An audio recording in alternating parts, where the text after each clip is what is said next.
Hey, cutting in here at the very beginning of the video to clarify something. I just want to be clear, I'm not making this video to really call anybody out. Most of what I'm talking about just comes from actual conversations I've had with people and stuff my friends have told me. It's why I'm hoping this spurs more of a discussion rather than a who's right and wrong.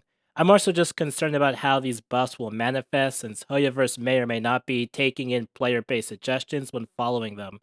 And I'm still getting used to this whole expressing myself through a video thing, so hopefully I conveyed my point well, and if not, then maybe we can come to a better understanding in the comments about it. Anyway, let's get the show on the road. Hello there, Trailblazers. What I'm going to talk about this time around might be an unpopular opinion, but something I really want to get off my chest, and it's the fact that I don't know if these buffs are really going to be the win we want them to be. I've kind of just found myself at odds with other people's opinions on the new buffs coming in. Oftentimes, I see what feels like very paradoxical takes about how the characters are bad, can be improved, and what's wrong with them. And I don't mean in a fashion like them having underwhelming damage. No, I mean a step deeper into the fundamentals of game design. And truth be told, that concerns me for the fate of characters beyond just Silverwolf with these rumored buffs coming in a few updates. Well, I guess rumored's the wrong word, more like confirmed, just unknown exactly how that's going to be. To maybe really sell what I mean, everyone in their golden trash bag has been saying they hate power creep and how lazy the HP inflation is. Numerous people talk about how breaking the rules ruin the combat, overpowered and overdesigned kits make the game not fun, and I can agree with that to a certain extent. So then, why does it seem like everyone's solution to that problem is the very same power creep they claim to despise so much?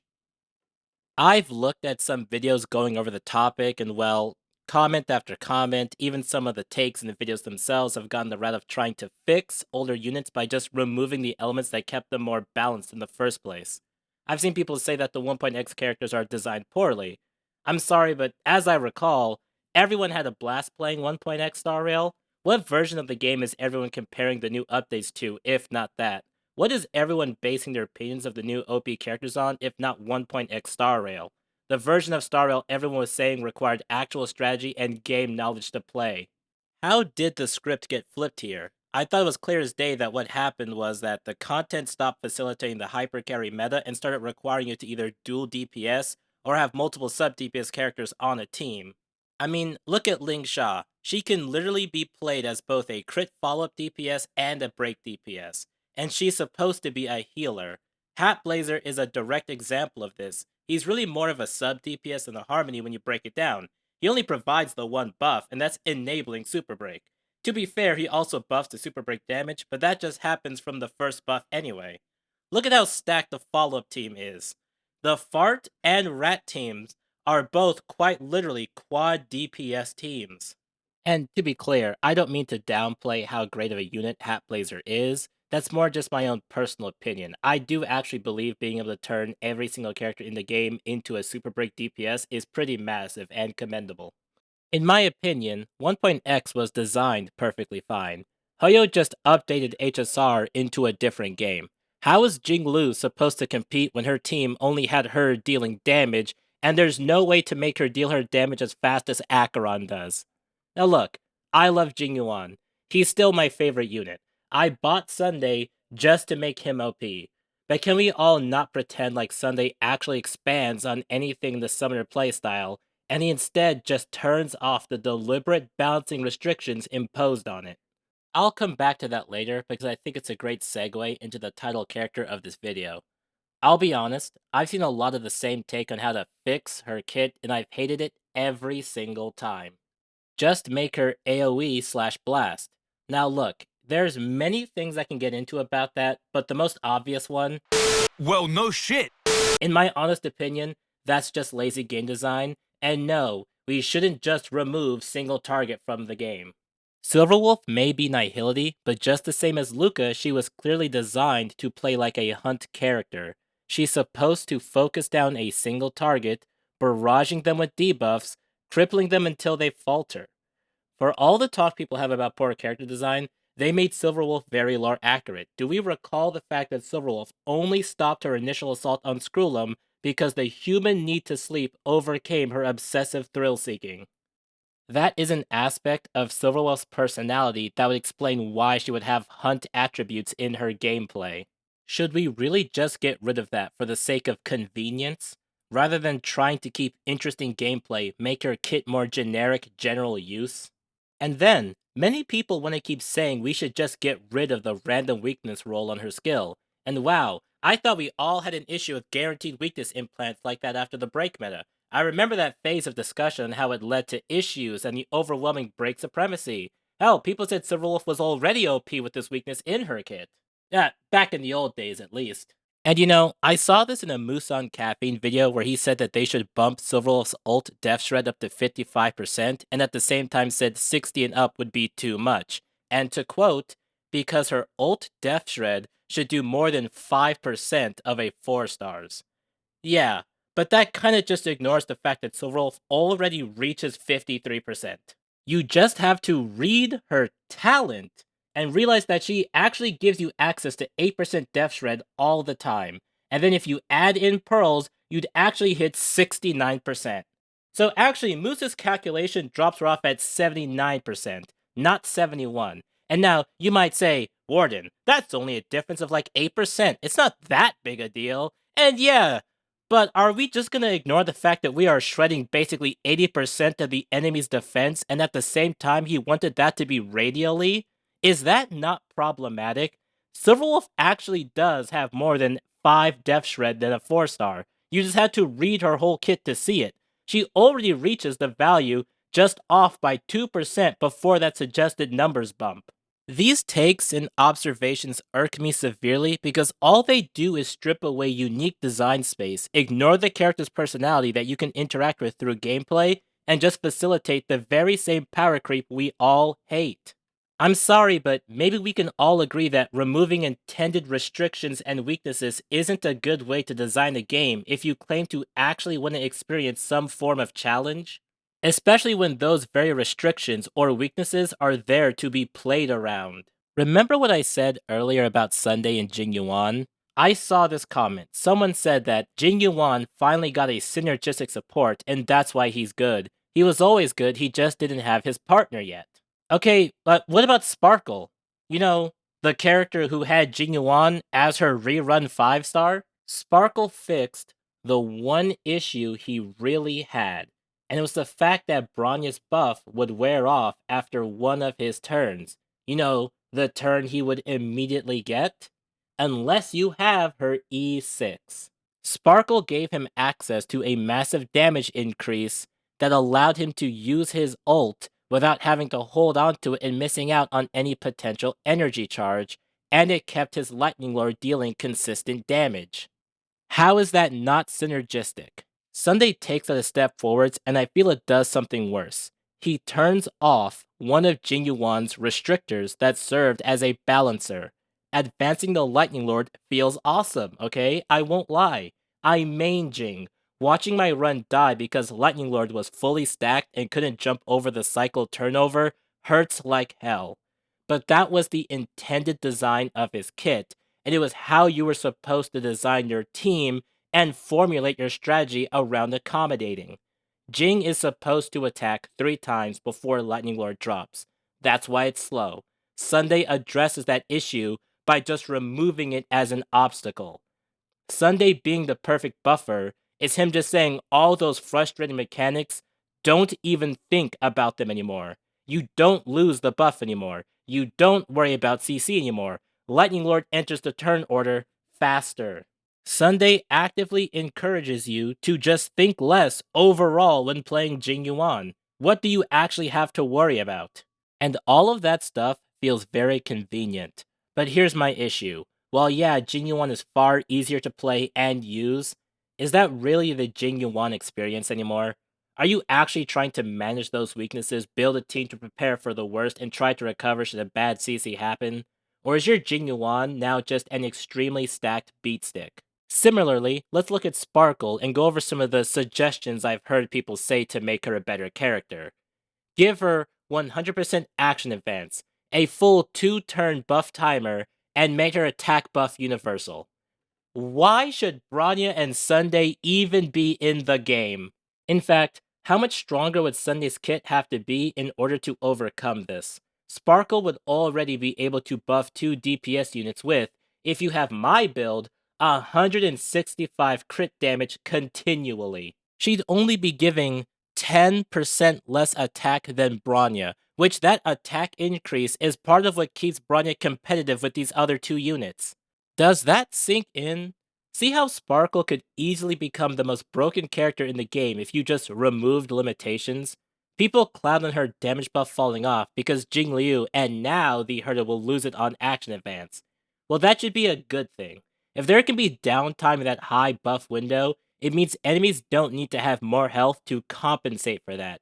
If you ask me with the Herda, skill, ult, basic skill should be a combo a Sparkle player is happy with. You practically get to mimic the Herda's light cone, and you just might get to skill and ult with Sparkle as a result. That's why I don't like a lot of these suggestions. A lot of them feel like they lack depth and appreciation for game design. I mean, guys, funny enough, I could actually buff the entire Hunt roster by making them blast or bounce.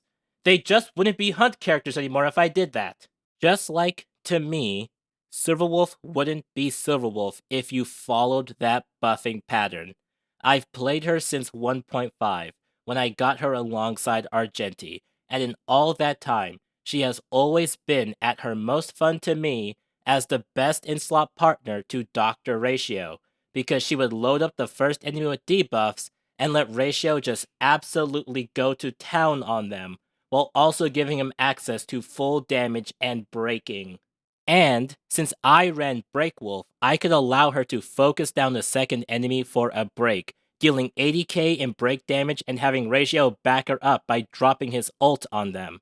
In fact, Ratio's ult allowing him to attack two things at the same time without sacrificing too much DPS was his evolution and expansion on the Hunt playstyle.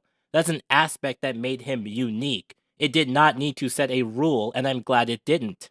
Now, if you made her a blast or AoE character, yeah, you increased her universal usage, but you did it by making her not Silverwolf. You removed her intended single target nature, which is tied to her in-universe personality.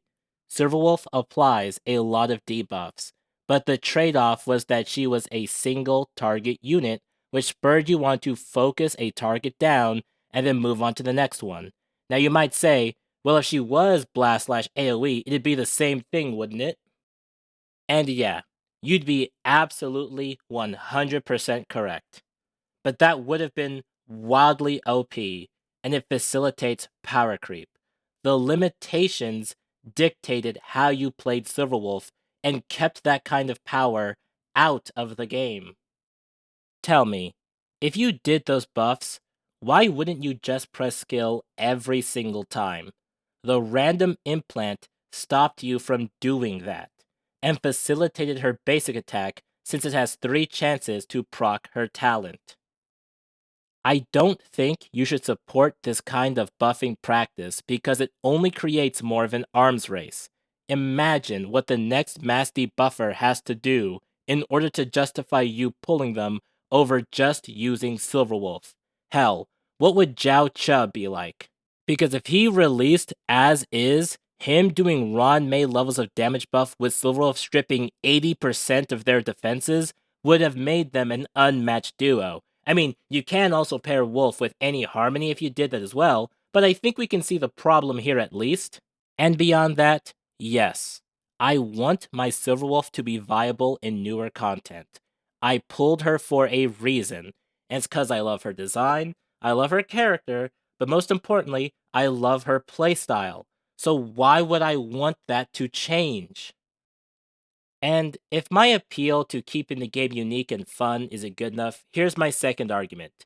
Changes like this would only confirm and reinforce the Hoyoverse that they should just keep doing power creep and HP inflation, because everyone would rather not have to build around weaknesses in the kits and will just buy the solutions via Eidolons, Lycones, and other supports. Which, hey, in the short term, maybe you see this as a win, but in the long term, where does that leave the design direction? And furthermore, do you really think it's an accident on their part? If you ask me, why don't we see these limitations as good things? There's a reason why Hoyo can just sell convenience to you.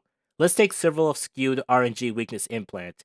It can be frustrating, sure, I'm not denying that, but here's what it can do for the actual health of the game. Variance. Setting aside the fact that Silverwolf still reduced their all-type res pen even if the element was wrong, which meant you still got a damage buff, it allowed variance to still exist. It meant if you were really committed to using just the one team to clear all content, you had an obstacle in your way that either forced you to change teams or you'd have to deal with an imperfect run unless you really want to farm RNG. It also meant that your team could fluctuate in a more natural way as your team gains or loses advantage based on enemy typing. If the main DPS's element was on the field, then you could attempt to get them a quantum weakness and break with Wolf, and then vice versa. But make it guaranteed, now it just becomes who can be stronger than Silverwolf when it comes time to replace her. It removes variance, and now there's less chance for using your team lineup and enemy typing to your advantage, because why wouldn't you just brute force everything? Why should her buff being only a little bit better than the 4 stars be bad? Look, I get it. You want your money's value to pay off, and she's supposed to be a 5-star. It makes sense to be bigger. But keeping the 5 stars just a smidge above their non-premium options keeps power creep in check for far longer, and the focus is less on obscene damage enablement and more on interesting kit design and properly exploring design space. Wolf's defense shred being comparable rather than much better meant the game was still being balanced around Pela rather than people having Silverwolf, which meant that low spenders and free-to-play players, something I've seen many people use as a shield in certain debates, can still play the game. Characters having different attack types means different strengths and weaknesses. These should be embraced because it would mean Hoyo needs to design encounters to favor them, which means more actual mechanics. Imagine if they punished Jiao Che by making it so dealing damage to certain enemies would lead to you getting a debuff or being CC'd, much like how the Dream Jolt Troop TVs can steal your energy. Silverwolf being a single target becomes advantageous to you in that scenario since she can just not hit them. I understand we want to use our faves, especially when we paid for them. But if you don't keep that level of variance in the game, power creep is the only way single target has a chance to breathe. Because if you can just blast an AoE through everything, why even have them? How can you expect there to be a better designed encounters when just hitting everything so you can ignore side mobs will always work? And be 2 or 3 times easier to play. Especially because your only hope of keeping them relevant will be vertical investment, since Hoyo can't let them be a skeleton key to all combat, at least as far as their profit margins are concerned. And I want to be clear, I'm not saying Hoyoverse didn't create problems with the way they designed this game and how they've done power creep and HP inflation. That is still squarely on them. All I'm trying to say is, let's find better solutions to make our favorite characters viable in current content. If DPS supports are the requirement nowadays, then why don't we have Hoyo improve Wolf's DPS potential? Her signature Lycone already shows Crit Wolf was an intention of theirs. Why don't we play into that more so that she can supply proper sub DPS damage? My suggestions would be more along the lines of stat conversion. Let's take her injection trace and just make her debuff last that extra turn by default. Now Silverwolf needs about 134 effect hit rate for her talent to always proc, 96 for skill. Not to mention we need her to be fast. I would say, why don't we raise her base chances a bit so we can lower those numbers and free up a few relic rolls for DPS stats. Then, we can have her convert attack into effect hit rate, allowing her to retain her energy regen rope. But we drop the quantum orb. The goal here is to help her reach that 2.5k baseline, give or take depending on how much of a difference that defense shred does. With that set, we're aiming for Deep Diver to be her best in-slot relic set so that it can pump up her crit damage. At the same time, Firmament Frontline Glamoths is the planar of choice since we're going to be building speedy anyway. The 12% attack will buffer effect hit rate, and the damage increases are self-explanatory. Now, we still need to address her actual crit rate issue. We could replace her Break Trace with another stat conversion as an easy solution. this time letting her effect hit rate increase her crit rate, which to me I feel like this plays into her hacker motif a fair bit, where she's just altering her stats directly with ether editing. However, I can see some of you calling that lazy, and we do still want to encourage her single target nature. In an attempt to add more utility, I came up with a new trace called Side Quest. It would grant Silverwolf a massive damage boost to non-elite and boss-type enemies. This means trash mobs, summonables like Cocollius Ice Spears, and Trotters see Silverwolf as a hunt DPS. The goal here is that in endgame modes, she would do her job and apply debuffs to the main target, then she can get to work on clearing out the side enemies, allowing hunt units like Ratio the ability to focus on the beefier enemies. This creates natural hunt elevation while still providing her support services to blast and AoE units. How this buff will take form, I'm still up in arms about, but for simple terms, she can just have a flat defense penetration, or she can apply vulnerability with each hit she does. Now, an alternative name I came up with because I was feeling a little bit cute was Let Me Have Some Fun, in reference to one of her combat lines, but this is also another subtle nod to her personality that we saw from the very beginning of the game when she asked Kafka if she could veer off script a bit to have some fun. I think this plays into the idea that Wolfie is providing her scripted help, but then she's going to quickly go off and do her own things, like when she was placing graffiti everywhere. For the side note trace, we can keep the idea, but instead make it a stacking all type res down, upwards of 4 times so it can equal out to 12%. This way her talent can increase her basic attack's chance to proc it on each hit. Now if we combine this with her innate res down, she gets to about 22%, meaning for off element she makes them baseline, and for on element she's outperforming Ruan Mei for single target. Now, we might need to play around a bit more with that number, but the only reason why I can justify it getting that high in this theoretical sense is because single target characters should probably deal more damage to one enemy if they're going to stand a chance against an AoE or blast character. After that, we'll need to make minor adjustments to her multipliers on basic and skill to help her DPS. This will make Good Night and Sleep Well a decent free-to-play option, and her own signature cone will have more value over the event cone. Pearls will also benefit from this naturally. I really want to preserve the Silverwolf experience, and that's why trying to allow her to contribute to the damage pool like Robin does means you can have 3 DPS units on the team, which can bring her more in line with the new normal. 2 hunts with sub DPS Wolf backing them up, for example.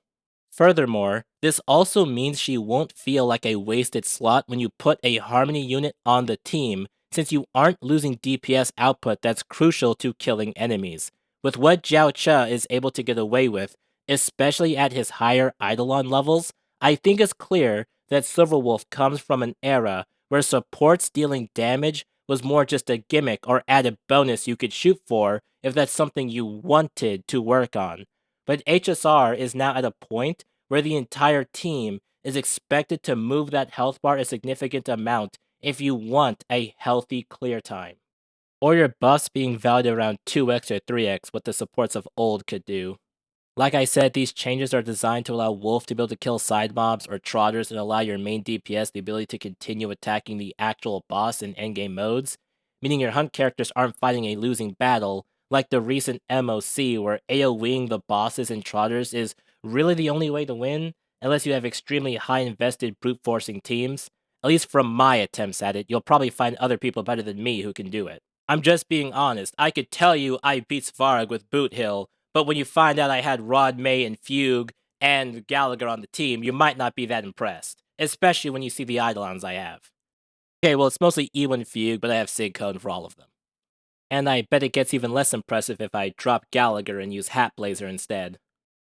At the end of the day, though, I feel like the HSR player base kinda just doesn't want to deal with a kit or run that isn't completely and totally streamlined.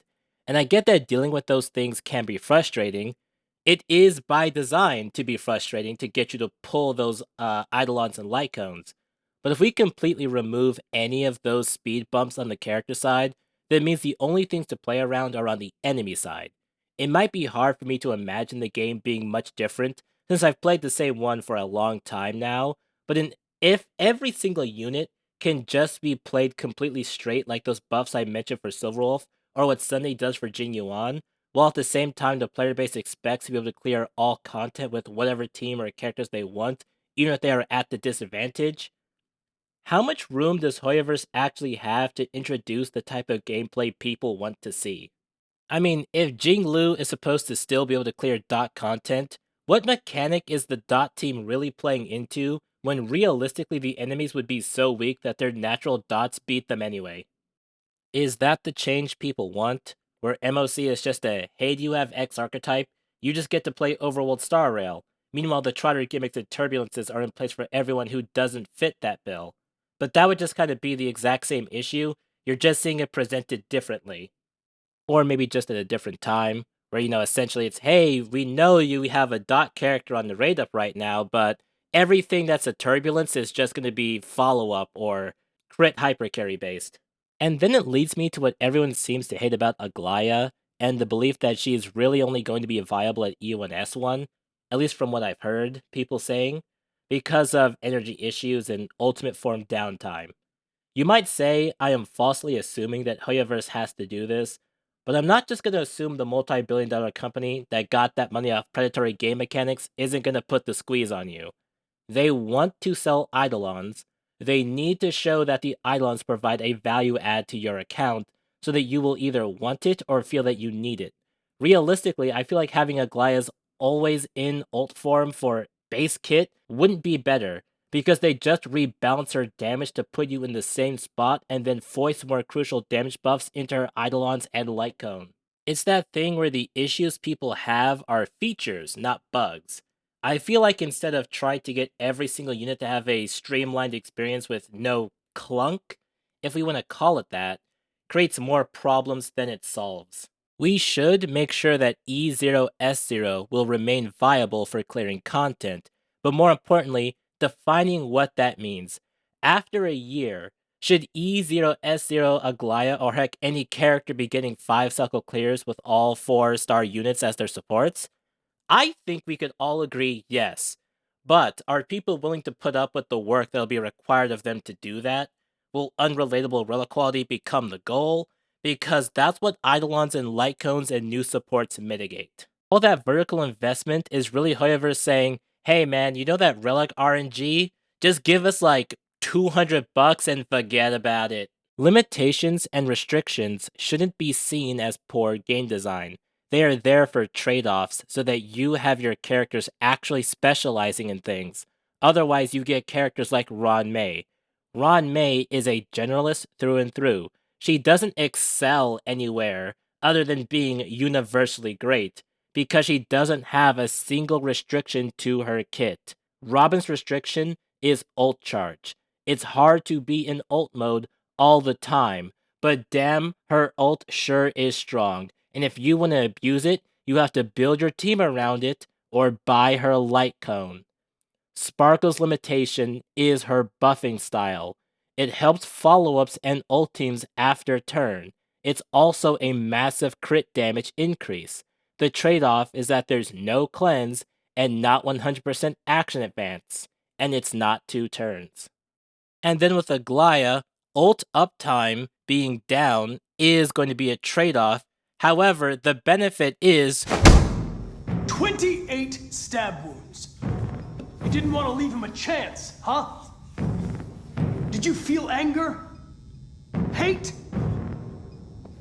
He was bleeding. Feel like this shouldn't be seen as an issue so long as using units like Hanya and Ting Yun can help you clear content confidently. And I don't mean 2 to 3 cycle clears, but being able to still get a 5 cycle clear, especially when it's supposed to be in your niche or advantage, should always be on the table. Like I said, the onus is still on Hoyoverse to design all of these characters properly. I will never disagree with that. I am on your side in that regard. I just don't want to take this a step too far. And, risk losing a bit more of what I love about playing this game. And in an attempt to boil my argument down to a more simple and straightforward one, my concern is that these new buffs could play into an issue I think is cropping up where it really is more about just buying all the parts for a team rather than trying to mix and match the strengths and weaknesses of kits to find a solution to the problem. Where I think things being designed around the best in slot can lead to a certain type of stagnation. Don't get me wrong, Aglaia potentially needing either E1 S1 or Sunday to feel like a proper kit is an awful way to design the game, when Hanya or Ting Yun should be characters you can be excited to run alongside her. The Sparkle buffs, for example, just make her a plug-and-play support. I enjoy the snap decisions I can make, such as, do I buff my other DPS units and hope we can kill the wave and roll over with them last in the turn order, but retaining the Sparkle buff for an extra turn, which could enable characters like Yun Li, Jade, or Hunt March 7th to do some extra damage when I focus in on my main DPS again. If you make the buff last 2 turns, there is no snap decision to make anymore, because now the focus is on keeping both people up all the time, and I'm going to build my team to allow that, such as everyone having high speed. Because then I mitigate the alternating buff problem by having them just act faster at base. In that scenario, there is less thinking involved and a more direct route to sell me convenience. And it's that kind of design that I feel would kill the fun of HSR in the long run. And look, I'll be 100% honest with you. I feel like Silverwolf being a blast or AoE character won't be the end of the world. Like I said before, she'd probably play exactly the same. Guaranteed element implant would be seen as an improvement to the vast majority even. Just to me, it feels like the choices I make with Wolf would matter far less. It feels like her gameplay would become just always target the boss, because the side mobs will just die anyway.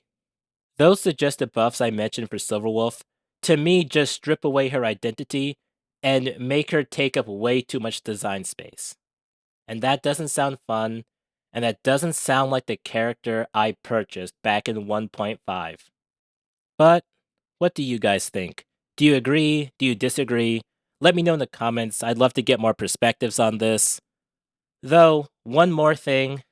If you ask me, the most direly needed buff in the game is them adding White Knight to the phonograph set list. This is just plain unacceptable. This is what an actual bricked account looks like. What aha worshipping mass fool made that decision in the dev room? Okay, my buddy told me, well, you know, it's not actually in the game. It was only in the marketing, so that's why it's on the phonograph. And my god, that's the problem!